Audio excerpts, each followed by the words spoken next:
Para po maunawaan natin ang ating pag-aaral, balikan natin yung tatlong paniniwala tungkol sa pagbabalik ng Panginoong Hesus. Yung tatlong paniniwalang iyon ay pare-parehong naniniwala na babalik ang Panginoong Hesus para kuhanin ang iglesia at pakasalan. Merong naniniwala na bago dumating yung 7 taon na tribulasyon ay babalik ang Panginoong Hesus. Ang tawag po dyan ay pre-tribulation theory or doctrine. May naniniwala na sa gitna ng 7 taon, and that is 3.5 years, doon babalik ang Panginoong Hesus.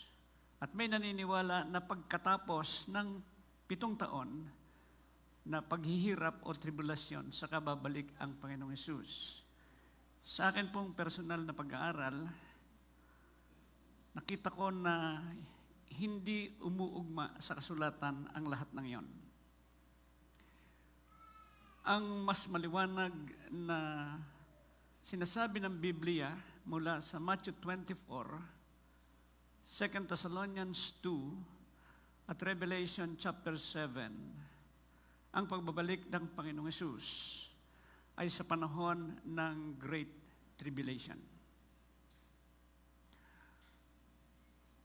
Hindi ako makakita ng mas tamang biblical na exposition or exegesis na pagpapaliwanag doon sa unang tatlong nasabing katuruan. But I find it more biblically acceptable that the Lord's coming is during the days of the Great Tribulation. Even Daniel 12:11 is affirming this position. Kaya, ang ating pag-aaral ay tungkol sa pagharap ng mga panahong yan.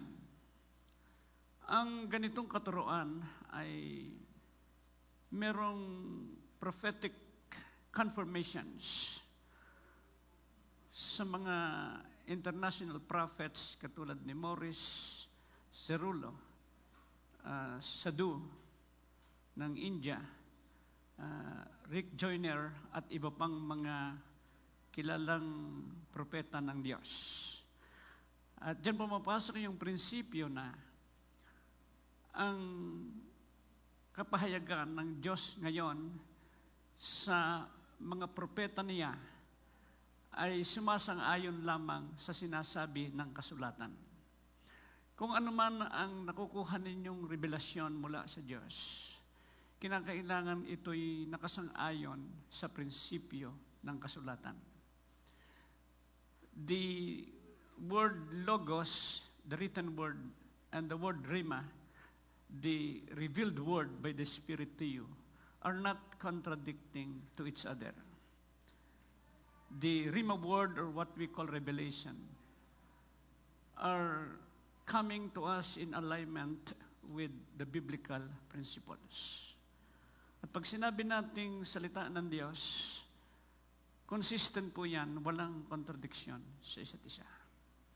I find it very much convincing, this view that Jesus comes during the days of the Great Tribulation. If you believe otherwise, well, it's up to you.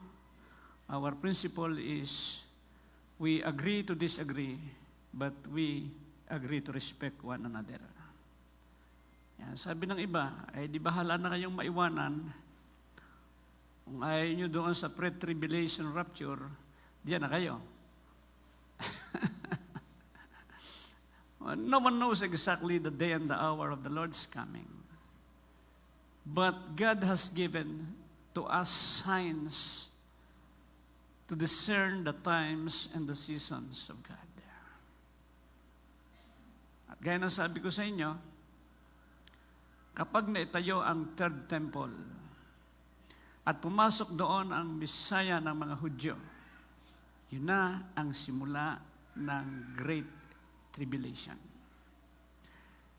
You can read Matthew 24, the whole chapter through, and see for yourself how this passage is divided. You have in verses 1 to 3, the temple, that's the key word. And in verses 4 to 8, you have the word tribulation in verse 8. And in Greek, that is zodinon. And this is from details to specific, an inductive approach of reasoning by Matthew. When in verse 9, he put the word tribulation or tlipsin, odinon tlipsin. Then he put the details. This is the deductive approach from general to specific. That's how Matthew outlined the chapter. Then the Great Tribulation started in verse 15, and that's about the coming of the Antichrist in the temple. And in verse 21, the word Great Tribulation is mentioned by the Apostle Matthew, or Apostle Matthew. And then verse 29, you have the word there, the coming of the Lord. Okay? So in verse 15, there's the 14-15, there's the appearance of the Antichrist when you see the desecration of desolation. And this is the temple, the third temple, to be desecrated by the Messiah of the Jews, who is the Antichrist. Then when you see this, verse 21 says, then there will be great tribulation. This is consecutive conjunction. Okay? Karugtong yung verse 21 ng verses 14 and 15. At pagdating sa verse 29, another conjunctive adverb or conjunctive conjunction, then the Son of Man will appear. So it is definitely clear that Jesus comes for the church rapture during the days of the Great Tribulation. And all other scriptures are consistent to this, except for 2 Thessalonians chapter 2, verse 7 or 8, if I'm not mistaken. The translation you have is, the resistance will be removed or done away with. Pero ang problema ng translation na yon ay sala ang pagkakatranslate, dahil ang ginamit na salita sa Griego ay ginomai, which means to become or come or exist. Hindi ginamit ang katagang aalisin. Ang sinabi yung Antichrist, ma-overcome niya ang resistance. This is the beauty of having in your apps or in your cell phone the interlinear Bible, both Greek and Hebrew. I would encourage everyone to download it or have a share with your intercessors and your pastors here. Ginagamit mo natin yan sa ating studies. You know why? Because most of the formulated doctrines we have today are taken from the translated scripture, having the beliefs of the translator, and even breaking the very essence of the Greek and the Hebrew language. Importante ang language kasi isinulat ang Biblia sa lengguwahe. May sariling grammar yon, may sariling syntax. At may kaisipan at kultura ng mga Hudyo, kahit ang New Testament na nasulat sa Griego ay isinulat ng mga Hudyo, kaya meron siyang Jewish mindset. Kaya importante na maintindihan natin yung ganyang mga premises sa pag-aaral ng ating kasulatan. Bakit? You could be deceived even by the translations of the Bible. Yung isang nabiling Biblia dyan sa church, hindi ko maipamigay eh. Kasi nabasa ko sa Bible doon na may translation na iniuutos ang paggawa ng graven images eh. How could I distribute that kind of scripture, which is contradicting Exodus chapter 20, verses 4 to 6, that you shall not have any graven image, nor bow down to them or serve them. Paano kayo pamimigay ang ganong Biblia? I would just be an instrument of promoting deceptions. Remember the words of the Lord. There's too much deceptions. And deception is too much in the church of God. Kaya po, binabatak natin ang ating sarili doon sa mas malalim na pag-aaral ng salita ng Diyos. Dahil ito lang ang magagamit niyong panlaban sa kamalian. Even I myself could preach to you something wrong. But if you know the scripture, you could check on me. And I'm willing to receive the X mark if necessary for me to receive the correction. I am not infallible and I am not incorrectible. That I assure you. Okay? Kaya itong pag-aaral natin, pinipilit kong i-share sa inyo yung proseso ng pag-aaral para kayo'y matuto rin. Bagaman ang ruling sa amin sa seminaryo, huwag nyo na ipakita yung studies nyo. Yun na lang output nyo. No, I disagree with that these days. I just don't like to preach. I also want to teach. So as to equip the church in their faith, in her faith. Okay? Ngayon, tuloy natin yung ating paghahanda. Last week, pinag-usapan natin yung Ephesians chapter 6, verse 10, ang sabi, be empowered in the Lord and in the strength of His might. At ang paliwanag ko ay yung empowerment ng banal na espiritu ay bunga ng bautismo at kapuspusan na dapat nagpapatuloy sa Kristiyano. Na itong kapangyarihang ito ng Diyos ay nahahayag sa magitan ng 9 na kaloob. Pero hindi lang yon ang ibinibigay ng Diyos sa atin, ang kapangyarihan. Binibigyan pa rin niya tayo ng katatagan, strengthening. At ang paliwanag ko sa inyo ay ito ay yung 9 na bunga ng banal na espiritu na siyang magiging karakter natin. Kaya balanse yung pagbibigay ng Diyos. Ang Espiritu Santo ay 9 na bunga at 9 na kaloob. 9 na ekspresyon ng karakter ni Kristo at 9 na ekspresyon ng kapangyarihan ng Panginoong Hesukristo. At ito ang kapangyarihan ng banal na Espiritu.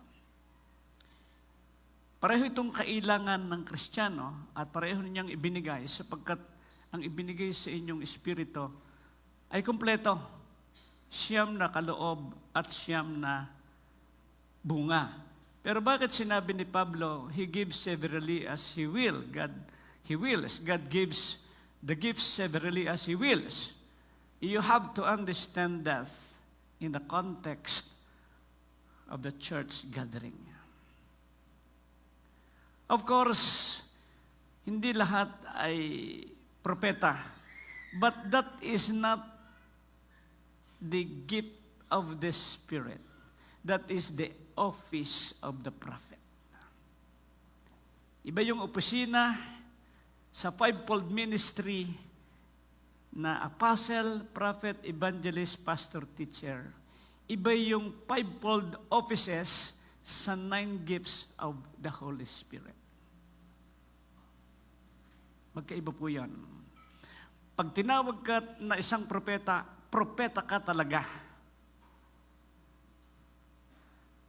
Kung hindi ka man propeta, pwede ka pa rin makatanggap ng prophetic revelation galing sa Diyos. Okay? So ito'y kaunting paliwanag lang para hindi tayo magkalituhan dyan. Ngayon, patuloy natin pag-usapan itong Ephesians 6, simula tayo sa 11 hanggang 17. Sabi ni Paul, having been empowered and strengthened by God, through the Holy Spirit, believers are being mandated to be fully armed and to fight. Okay. Okay lang yung payak-iyak na Kristiyano, lalo't nagpapatotoo. Walang problema doon. God has given us tears to shed. Pero hindi tayo pwedeng paiyakin ng demonyo. Okay? Sabihin mo sa katabi mo, kapatid, huwag kang paiyakin ng demonyo. Okay.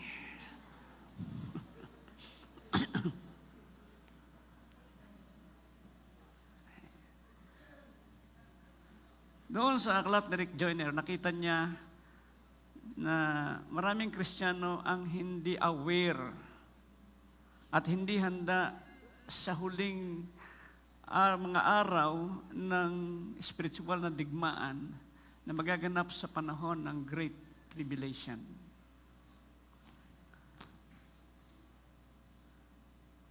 Ilulunsad po ito ng demonyo. At nakita niya na maraming mga Kristiyano ang biktima, sugatan, laglag, at naging bihag ng kaaway.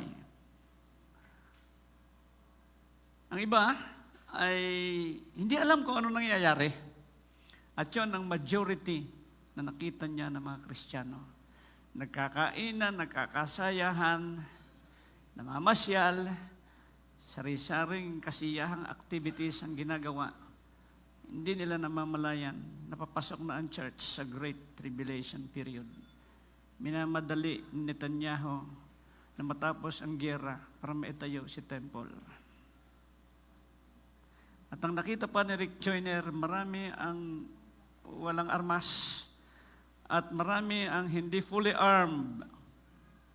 At ang iba naman ay hindi ginagamit ang kanilang spiritual armor. And only few, mostly women and children, are fully armed and ready to the battle. Are you ready to fight? O kayo po ay paiyakin pa rin? Ang iba sa inyo, nakikipagdigmaan na ng malalalim.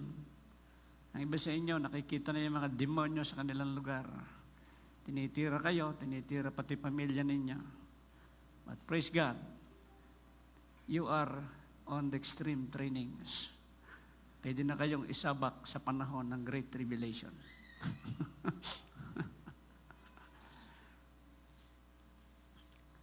What have we to do to be fully armed and to be able to fight? Anong gagawin natin? Para tayo ay ganap na makapag-armas at tayo ay makalaban.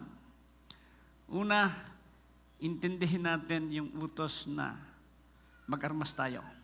Ang sabi sa verse 11, put on the complete armor of God to be able to stand against the schemes of the devil. Know the command to put on. Yung katagang put on sa Greek ay enduo, na ang ibig sabihin ay magdamit, isuot ang damit. Clothe oneself with. Ang ibang translation ay wear or be clothed. Ito yung kanyang katangian. Ang put on ay aorist imperative middle. Pag sinabing aorist, ang ibig sabihin niyan, this is an established command. Utos na ito, pinagtibay ito ng Diyos. At ito ay imperative, it is a must. It is not optional for compliance. And you have to completely comply with it. Passive, ibig sabihin, you yield, you trust, and also you obey because it is a command. Kaya, kung hindi kayo mag-aarmas ngayon, kawawa kayo sa darating pang mga panahon. Ito yung panahon ng pagpapalakas, pagpapatibay, at pagsusuot ng ating mga sandata.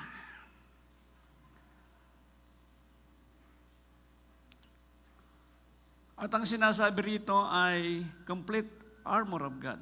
Ang Greek niyan ay panoplia, which means a net or set of armor rather. Set of armor. Ibig sabihin, kompleto. Walang kulang. Pero walang labis. Huwag nyo na samahan ng 45 o kaya ng M16.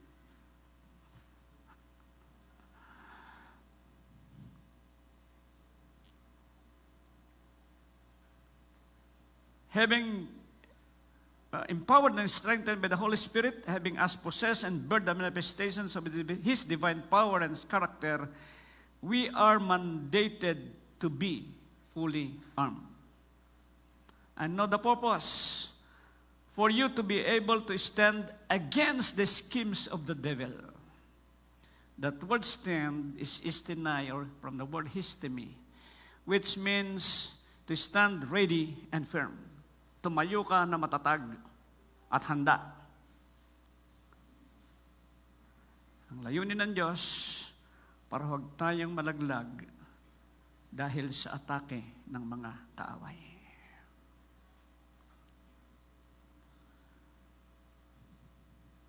At kailangan tayong mag-comply. It is necessary and it is a necessity. In other words, not without compliance. Hindi tayo makakatayo laban sa mga eskema ng demonyo. Pag sinabing eskema, ito yung mga sistemang ginagawa niya. Paliwanag natin mamaya. It is not God's design for us to fall and become the enemy's victims and captives. He has destined us for victory. This is your destiny. Victory.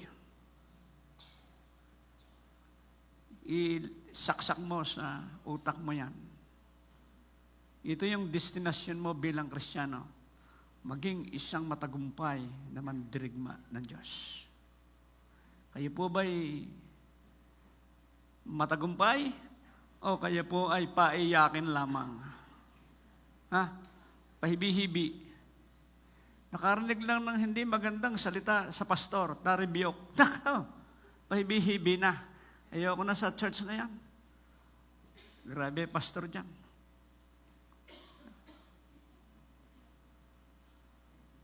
Okay lang maging sensitive, pero huwag sa ganung paraan. Be sensitive in the spirit. God has destined us for victory, but He has also made us responsible for our victory. Ito man yung plano ng Diyos, meron tayong responsibilidad. Remember, the word covenant is a two-way relationship between God and man. Merong responsibilidad lagi ang tao sa Diyos. In so doing, God's commands of being empowered, strengthened, and fully armed, we will be able to stand and fight victoriously against the enemies and not fall as their victims. God did not destine us to defeat, but only to victory. Kaya kung ikay laglag, huwag mo sisihin ng Diyos. Huwag mo sisihin ang kapwa Kristiyano mo. Sa halip, magsisi ka.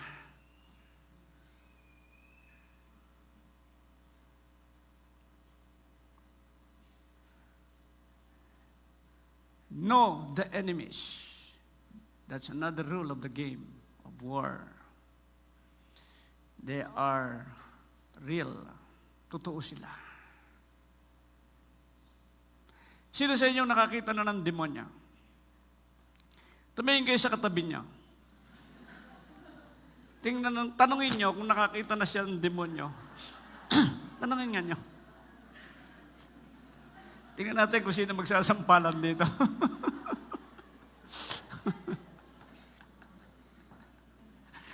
Baka bigla sabihin, ikaw.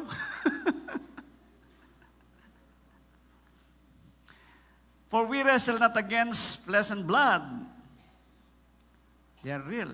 But against the rulers, against the authorities, against the cosmic powers of the darkness, and against the spiritual forces of evil in the heavenly realms. Ephesians 6:12.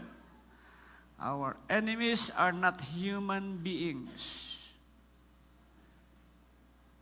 Though they use human, but they are spiritual beings. Tingin ka nga uli sa katabi mo. Sabihin mo, kapatid, hindi tayo magkaaway. Magkakampi tayo. Ayan. Okay. Kaya sa church, hindi dapat nag-aaway-away ang mga Kristiyano. Pwedeng magkaroon ng pagdidiskusyon, palitan ng opinyon, at kung medyo galit, okay lang yon.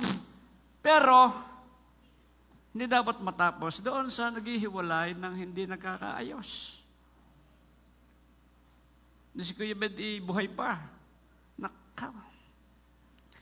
Pag nagtalo kami niyan, pinakamaigsi 4 na oras. Totoo yan. Minsan nagtalo kami. Pagkasalita niya, sagot uli ako. Pagsasagot ko, sagot uli siya. Sabi ko, hirap pala makatalo dito. Mas matanda sa akin. Nung huli, magre-resign na sa church. Sabi ko sa kanya, ako ba tumawag sa iyo sa pagpapastor at pagmiministeryo sa church? Sabi, hindi. Ay sino? Si Lord. O hindi doon ka mag-resign. Natalo ko tuloy. Takes the wisdom of God to defeat. Kaya simula nun, nag-isip siya ngayon. Kasi kinurequest niya eh. Yun nga ba namang mas matanda sa iyo? Tapos chechikin mo. Hindi masyadong tanggap yon. Di ba? Para yung bahay eh. Pag ang nanay, napakadali mag-correct sa anak. Naku, pag kinukorek ng anak, napakahirap i-correct ng anak ang ina. Sabi ng ina, napakahirap magpalaki ng anak. Sabi naman ng anak, napakahirap din magpalaki ng ina. Parehas lang. We must be humble enough to accept corrections when necessary. Okay lang na magkamali, paminsan-minsan. Masama na may lagi ng mali. Pero hindi okay na hindi mo matanggap na ikaw ay mali. At hindi ka makahingi na sorry kung ikaw ay mali. Dahil kinakailangan humingi ng tawad, magpatawad, at ibalik ang nasirang relasyon. At tandaan mo, kung nangyayari yun, saan man, ilagay mo sa puso't isip mo na hindi mo kaaway yung kapwa-tao mo. Sino po sa inyo ang meron pang kaaway na hanggang ngayon na dito sa church po? O wala man dito? Taas ang kamay, huwag kayong mahiya. Okay lang malamang kayo pala away.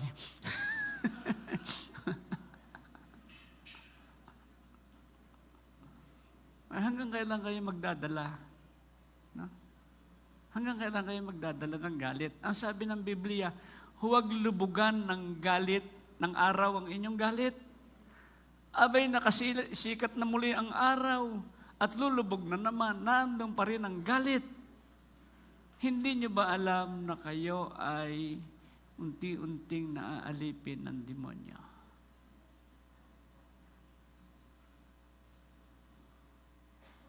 The enemies are real, and they are well organized.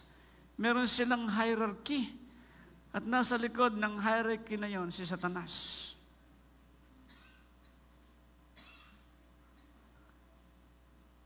Bagamat sila natalo na ng Panginoong Hesus sa cross, sila ay pinahihintulutan ng Diyos na tayo ay atakihin, tuksuhin, dahil merong magandang layunin ang Diyos. Dahil ang sabi ng Biblia, God makes all things work for good to them that love God, they who are called according to His purpose, for whom He foreknew, He predestined to be conformed in the likeness of His Son, for the praise of His glory. Romans 8:28-29. Kaya ano man ang nangyayari sa inyo na hindi maganda, na inspirasyon niya ng demonyo, tandaan po ninyo, may magandang ginagawa ang Diyos sa inyong pagkatao. Kung kayo'y namumroblema sa inyong kasama sa bahay at inyong kasama sa buhay o saan man namumroblema kayo sa inyong kapwa-tao, tandaan po ninyo na kayo ang problema, hindi siya. Hayaan nyo lang siyang maging problema, pero huwag nyo nang isama ang sarili nyo sa pamamroblema. Pag namumroblema ka, ikaw ang may problema. Tandaan nyo yun. Hindi nyo kayang baguhin ang tao. Pero pwede mabago yung attitude nyo sa Kanya. Kaya dyan tayo tinuruan ng Diyos ng ganito, the heart of the problem is the problem of the heart. And that's a divine principle. Ay pag ganun naging kaisipan natin, hindi tayo mag-aaway eh. Di ba?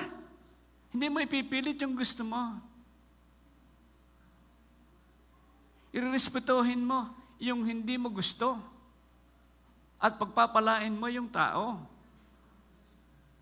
Pero ang unang-una mong dapat makita, yung ikaw mismo. Hinahayaan ng Diyos na atakihin tayo ng kaaway para lang lumutang kumisan yung ugali natin na hindi tama at mabago tayo. So, tandaan niyo yan.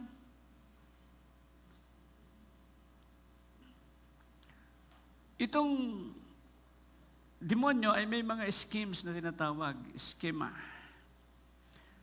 Ang tawag po dito sa Greek ay metodias. Diyan kinuha yung word na methodology or method. A travesty also and a trickery. And a travesty is a false representation of something, a deception. Ito yung pagpresenta sa iyo ng demonyo na may katotohanan pero may halong kasinungalingan. Kapag absolute wrong ang ibibigay sa iyo ng demonyo, kita mo agad eh. Pero pag magkahalo yung truth at saka lie, mas madaling tanggapin ng tao. At dyan tayo dinadaya ng kaaway. Ang atake ng demonyo ay sa utak para makuha ang puso. Yan din ang prinsipyo ng anumang produkto o anumang negosyo. You get the mind to get the heart. And when you get the heart, sabi ng mga insurance agents, you get the money. Di ba? Bakit ang laki ng perang ginugugol ng mga may produkto sa ads? Milyones. Para maiprogram yung utak ng tao. At para makumbinsi ang kanyang puso na tanggapin yung pinipresenta. At kapag kayo'y nakumbinsi, makukuha ang inyong pera, kaya sa inyong bahay, araw-araw may dumadating na Shopee, Lalamove, Temo, at pagkalipas na isang linggo, wala na akong pera. Bakit? Impulsive buyer.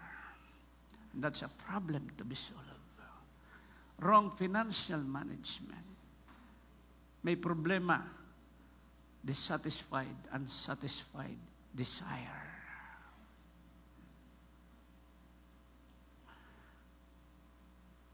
Hindi ho nagbibigay ang Diyos ng kulang. He will supply all your needs. Eh bakit sumasala ang budget? May problema. Ma, bili ka ng bili na hindi mo kailangan. Dahil mo ng bag sa bahay, babag ka na naman.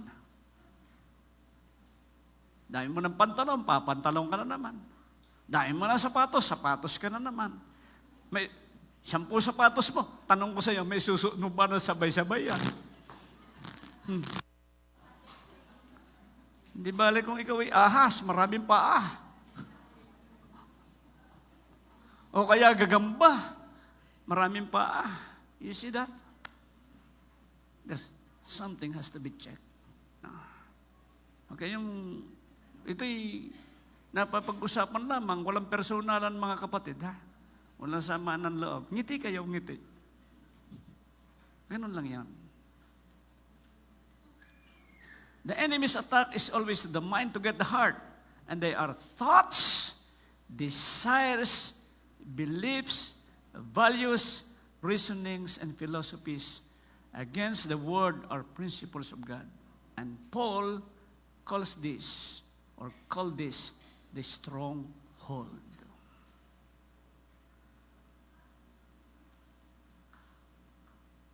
Yan ngayon ang trabaho ng media sa atin. Pinoprograma ang utak natin para makuha ang puso natin, para makuha ang pera natin, para makuha tayo. At ganyan ang klase ng mga voters natin sa Pilipinas. Di ba? Hindi nagsusuri ang karamihan. Sa utak kasi ang tira eh. At ang common attacks ng kaaway ay may tatlong klase. 1 John 2:16, 17. They are the lust of the flesh, the lust of the eyes, and the pride of life. At ang sabi sa talata, they come from this world. Pag sinabing world, this is the fallen world system organized by the devil. Merong physical world at may spiritual world, spiritual realm. Doon sa spiritual realm, may kanyang sistema ang demonyo. At ang ginagamit niyang atake sa atin, lust of the flesh, lust of the eyes, and pride of life. Hindi yung galing sa loob, galing iyon sa labas. Yung lust of the flesh, lust of the eyes, and pride of life na yon. Pag pinaniwalaan natin at tinanggap natin, nai-internalize natin. Para lang ganito. Walang masama na kumain. Diba? Pero masama ang kain ng kain. Yung mukbang.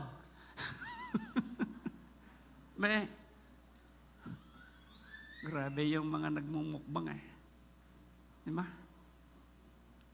10 fried chicken, may kasama pang mga prutas kakainin lahat. That is called gluttony, which is the lust of the flesh. But desire for food itself is not bad. Pag nagkaroon ng obsession, doon, delikado. Pag tinanggap ito ng kaaway, ito'y nagiging stronghold sa atin.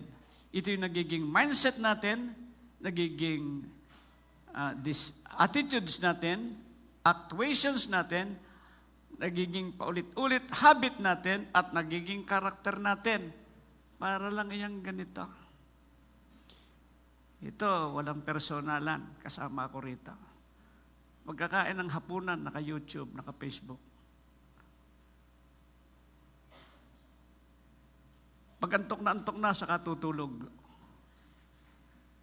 Ay, pampatulog ka lang ho, pastor yan eh. Sabi siya ng demonyo, sige pa, habaan mo pa, para makalimutan mo na ang Biblia at saka ang manalangin. This is the time for you to engross yourself with the Word of God and in prayers.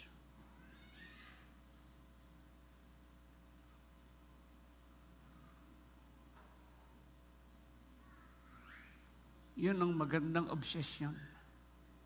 Salita ng Diyos.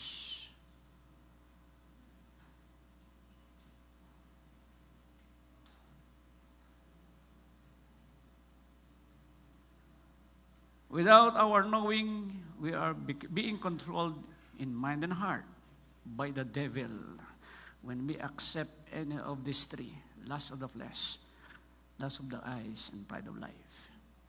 Obsession, yun na lang ang hinahanap-hanap. Bago matulog, cellphone, pagkagising cellphone, Kakain, cellphone. Nagtatrabaho, cellphone. Pag nawala ng signal, nagbawala.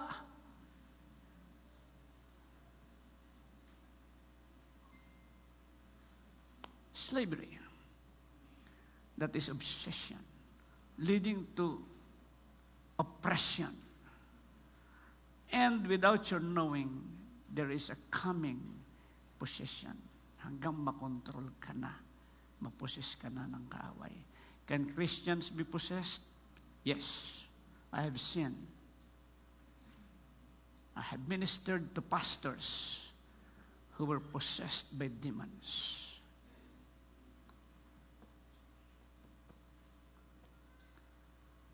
Mas madaling palayasin ng demonyo kapag nasa level na ng possession. Mahirap sa level ng oppression. May consciousness pa. Obsession, yun ang preoccupation. So, tingnan na lang niyo kay Webster kung anong meaning niyan. Obsession, oppression, and possession. Tingnan na lang ninyo. Ang hindi niyo namamalayan ay ito. May spirits behind. Ganon sila tumira. Bira sa utak, kuha ang puso, gagawin na natin yan hanggang maging habit, unconsciously, nagiging karakter. Para din niyang laging late. Alam niyo yung laging late? Late nang matulog, late nang kumain, late pang pumasok.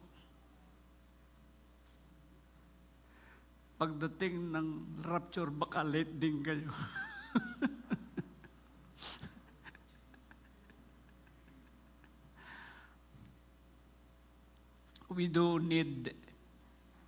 We have to perform personal deliverance.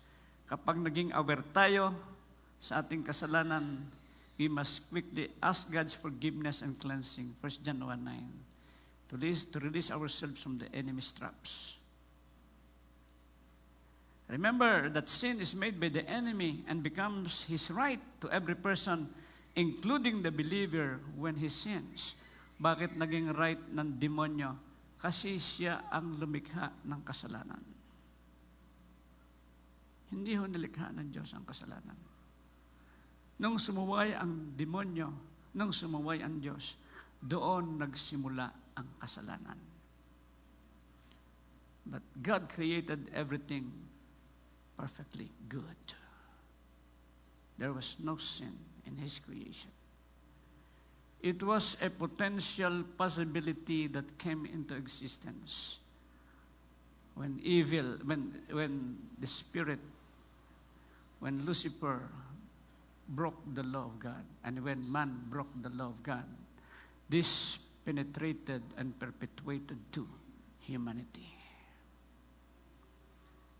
Pero salamat sa Panginoong Hesus, nakalaya tayo. Ito yung hadlang dyan, kaya hindi natin kumisan makita yung ginagawa ng demonyo.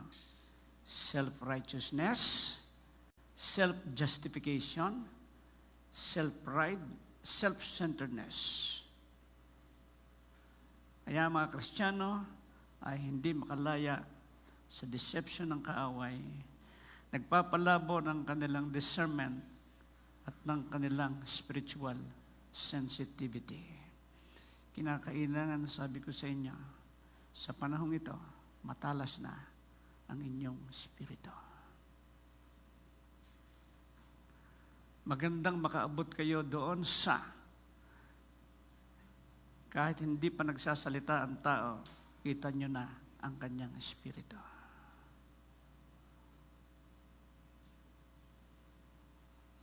Bakit?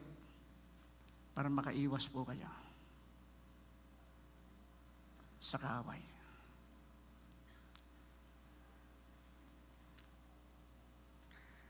Genuine renunciation of sins and true repentance are to follow one's asking for God's forgiveness, so as not to be deceived by the cunnings and wiles of the enemy and fall unto him as a victim and a slave. Christians or Christian has a part on the Lord's deliverance of himself. If the Son sets you free, you shall be free indeed. That's the work of God. But we must go and sin no more. We have the part, our role. We have to stand to fight.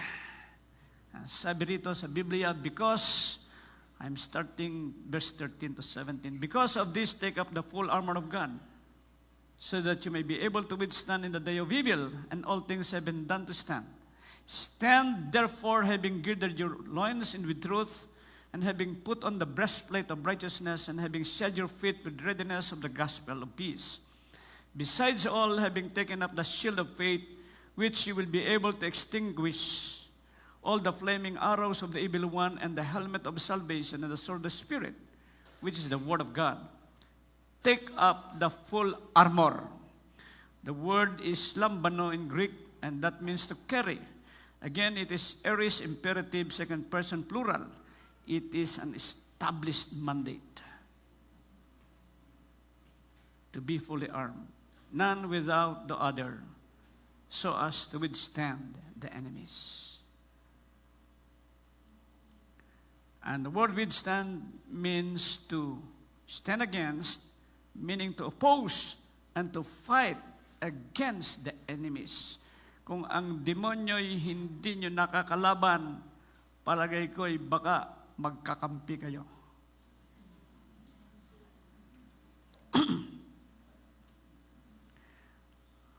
Having fully armed, Christians are mandated to stand to fight using all the armors of God. The word stand in Greek is histemi, meaning to stand.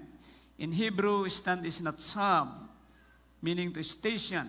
But ancient Hebrew gives the idea of one's life burrowed deeply in the heart of God.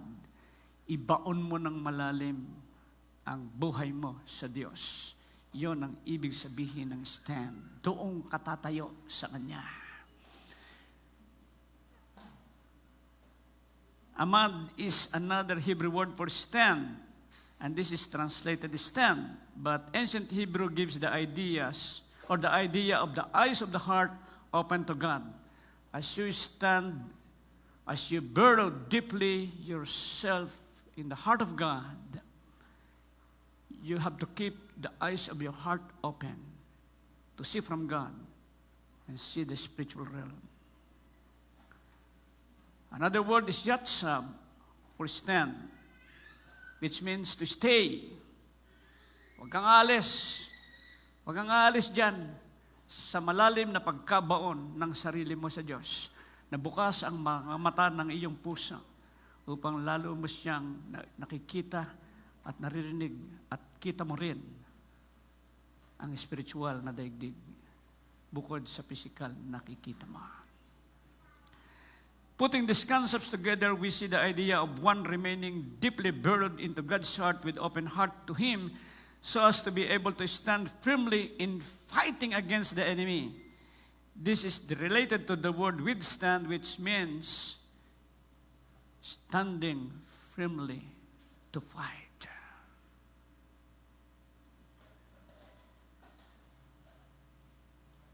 We are being prepared not only as a bride, but also as warriors. The church is the warring bride of Christ. And fight with the spiritual arms. Because we fight not against flesh and blood, but against spiritual enemies. So our arms must be the spiritual arms provided by the Lord.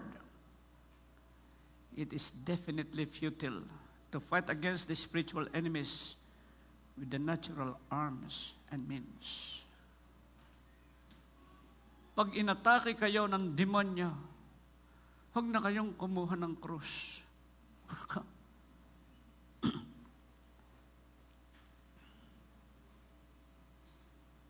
Sabi ko nung araw sa lola ko, bakit po pag nakakakita ng cross, nag-aantanda? Para lumayas ang demonyo. Eh sabi ko, doon sa simbahan, may mga cross, meron din mga demonyo sa loob. Sa inyo nabasa sa Biblia na ang cross ay pampalayas ng demonyo. Nakaka-cross nga yung mga yan eh. Ang lalaki, nakalagay dito sa leeg. Nakasabit.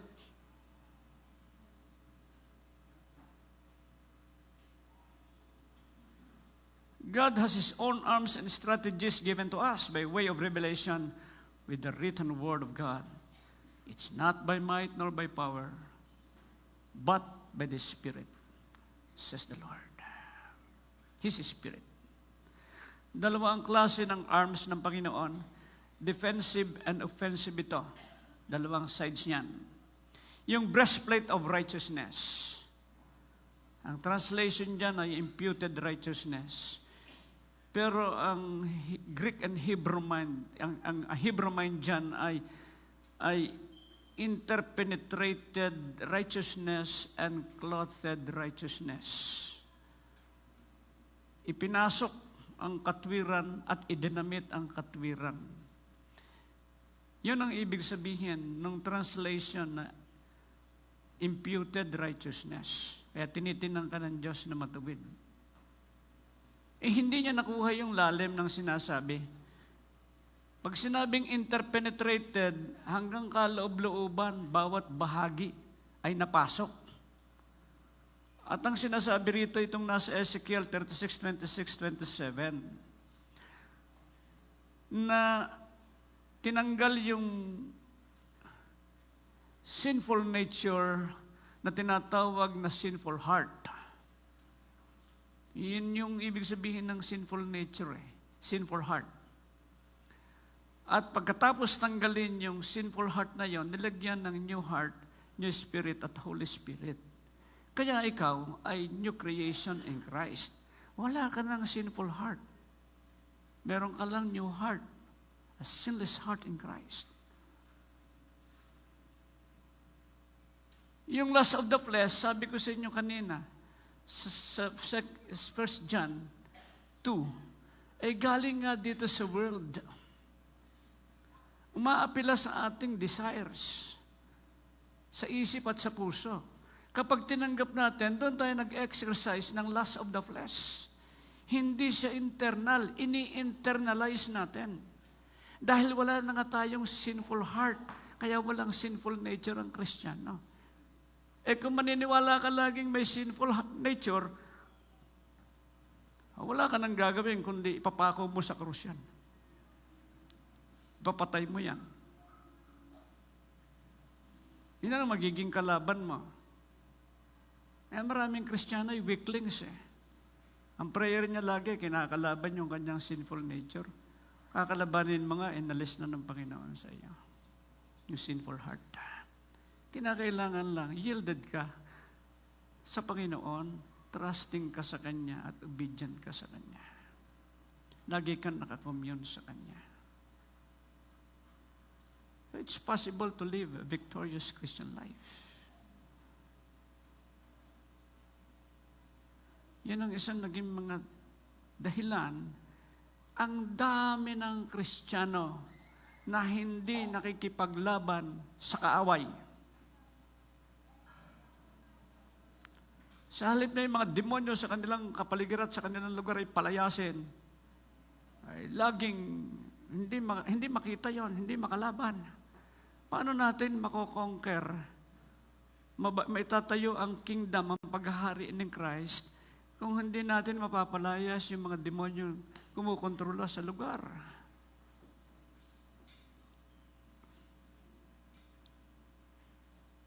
Ganun dapat.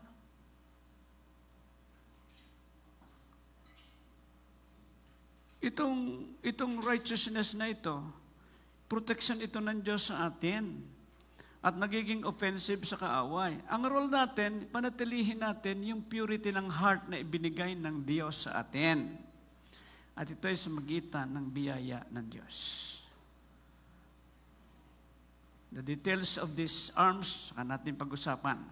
Ang sabi sa verses 18 to 20, praying always with all prayer and supplication in the Spirit, and watching thereunto with all perseverance and supplications for all saints, and for me, that utterance may be given unto me, that I may open my mouth boldly to make known the mystery of the gospel, for which I am an ambassador in chain, that in it I may be bold as it behooves. So keep praying in the Spirit. That's verse 18 to 20. The word pray is proseuchomai in Greek, which means to pray to God, to supplicate, to worship. The Hebrew word is na, which means life and God. And the essence is keep yourself always attached to God. That's prayer.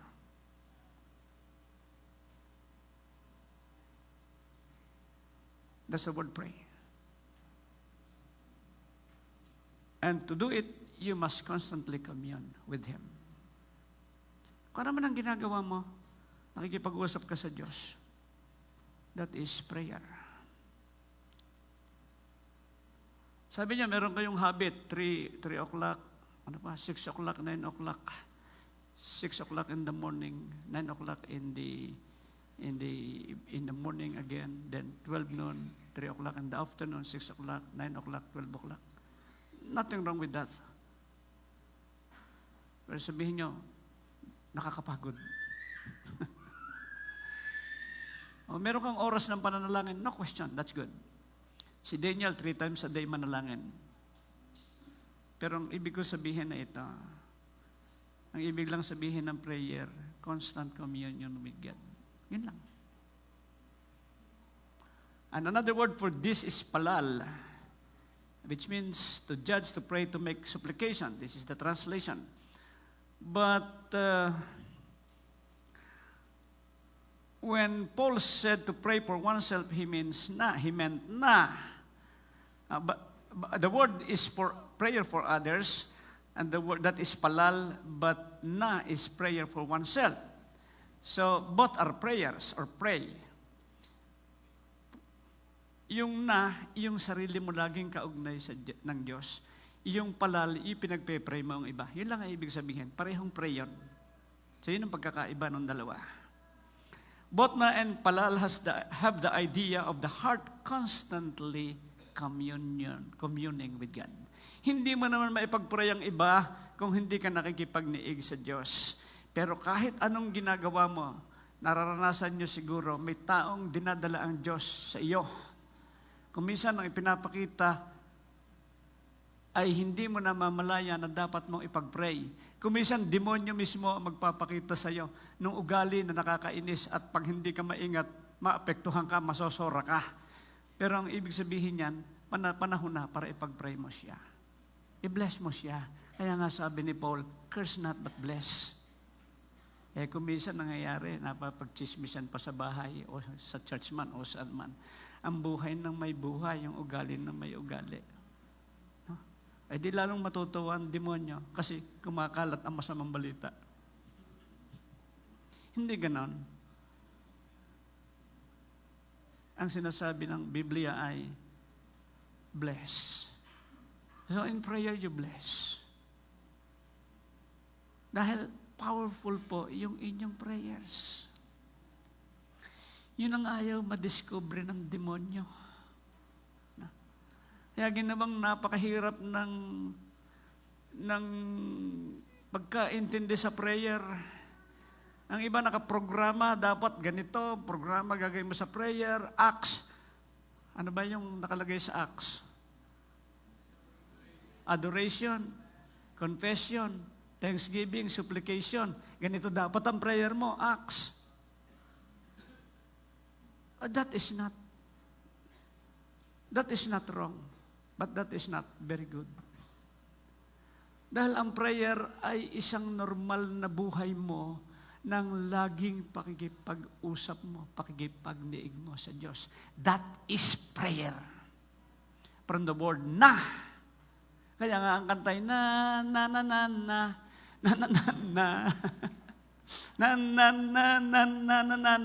Ayan, meron ganong kanta.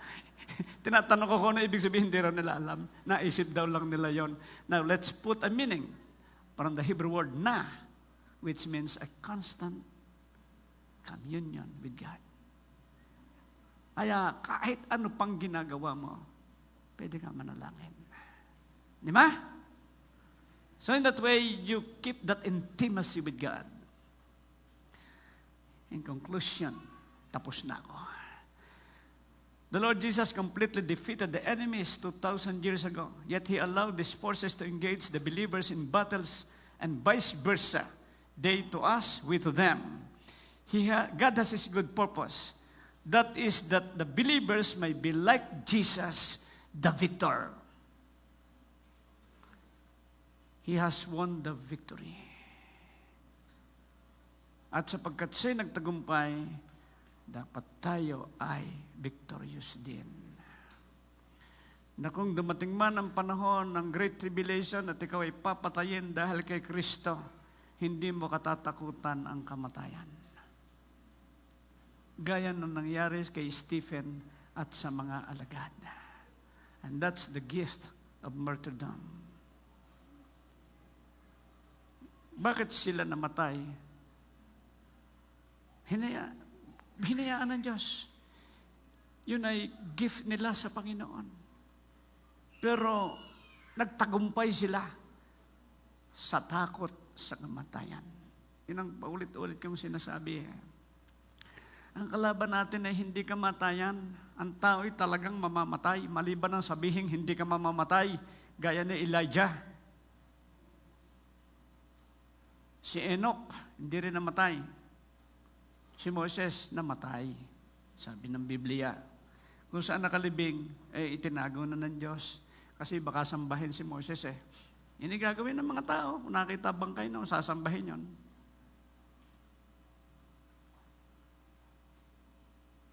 Pero, ang victory ay hindi yung pagkaiwas sa kamatayan, kundi yung wala tayong takot na harapin dahil tinuruan na tayo ng Diyos ng pananagumpay. Sabi nga ng iba, hindi rin tayo mapapahamak. Hindi totoo yun Sa record ng history, ng Biblia at ng Christianity, ilang milyong tao ang pinatay. Pagdating ng Reformation period, ilang milyong tao ang pinatay. Ngayon, ilang libo at ilang libo-libong tao ang pinapatay sa communist at Muslim countries. Wala kayong makikita dyan sa kay YouTube at kay Facebook. Pero hindi lang po yan ang source ng media. Thousands and thousands of Christians. Halimbawa sa Nigeria, na nagkaroon ng matinding revival, gaano karaming Kristiyano dito ang hindi malaman kung saan pupunta at ano ang target sa kanila. Complete annihilation. What if it happens in the Philippines?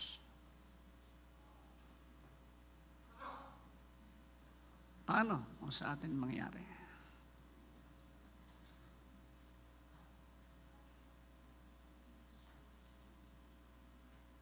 Bumuhos nga lang ang ulan hindi na tayo makapag-worship Naalala ko nung araw, nanyayahan ako magsalita sa isang prayer meeting ng church sa Salinas, sa Bacoor. Bago ko umalis, may balita na bagyo. Sabi ni Mrs., huwag ka nang umalis, may bagyo. Sabi ko, hindi. Meron akong commitment. Hindi kinansel nung nag-invite yung aking pagpunta. Dumiretso ako. Pagdating ko doon sa church, dumating ang oras ng prayer meeting. Wala kahit isang uma-attend.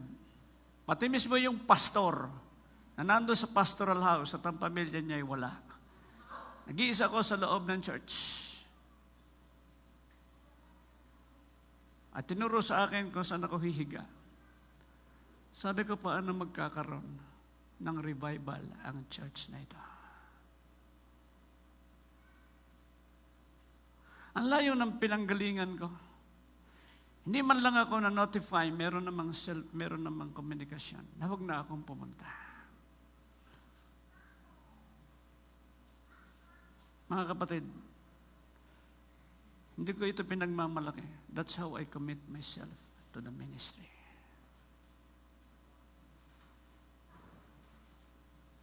Ang aking pananampalataya at pagsunod sa Diyos ay rain or shine.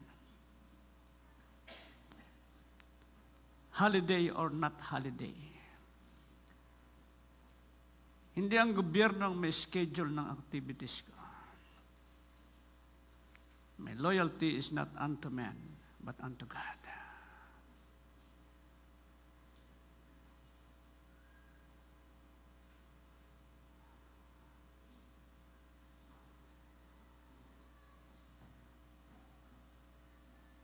Ang sabi ko lang, Lord, maawa ka sa church na ito. Baguhin mo po ito. Minsan napadaan ako doon sa church. I passed by the church. Nakita ko, ang ganda na nung kanilang building. Nang sabi ang balita nakuha ko.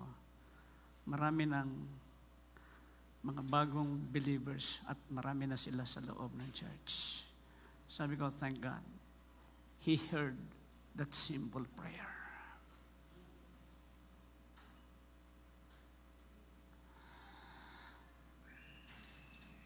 We believers are fighting the battles that are already won. We must be able to stand and fight victoriously. God gives us instructions and provisions. Ours is a matter of choice, defeat or victory. If you're a loser, it's your choice. If you're a winner, a victor, it is your choice. What is your choice?